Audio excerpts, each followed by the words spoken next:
If Opera is showing an internal server error, don't worry. In this video, I'll walk you through a few quick and effective fixes you can try right away. We'll first check whether the issue is actually with Opera or with the website itself, and then we'll go step by step through the most common browser-side solutions that usually get things working again. If this tutorial helps you out, please hit like and subscribe for more simple tech fixes just like this. Let's get into it. The first thing you should do is check whether Opera is experiencing a wider outage or server issue.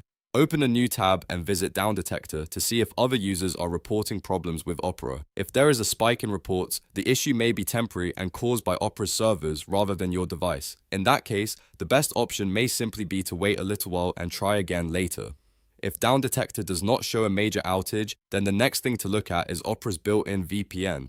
If you have the native VPN enabled, it can route your traffic through regional proxy servers, and sometimes those servers may send a malformed request to a website. When that happens, the website can respond with an internal server error, even though the site itself is working normally. To check this, look at the blue VPN badge to the left of your address bar. Click that blue VPN badge, then toggle the switch to off. After turning it off, refresh the web page and see if the error disappears. In many cases, that alone is enough to fix the problem. If you still see the internal server error, the next fix is to clear Opera's cached data. Over time, cookies and cached files can become outdated or corrupted, and that can interfere with websites loading properly. To do this, press Ctrl, Shift, and Delete on your keyboard to open the Clear Browsing Data menu. Make sure the time range dropdown is set to all time, so you remove everything that could be causing the issue.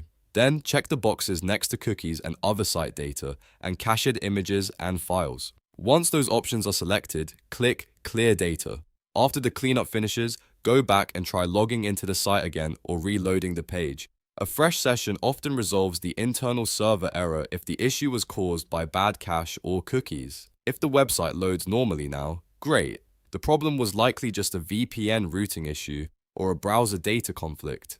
If not, you may want to repeat the page refresh once more or test the same website in another browser to confirm whether the issue is specific to Opera. But in most cases, checking for outages, disabling the VPN, and clearing cookies and cache will fix the error quickly. So to recap, first check Downdetector for any Opera server issues, then turn off Opera's VPN using the blue badge next to the address bar, refresh the page, and if needed, clear your cookies and cached files using Ctrl, Shift, and Delete it. If this video helped, make sure to like and subscribe for more helpful browser and software troubleshooting guides. Thanks for watching, and I'll see you in the next one.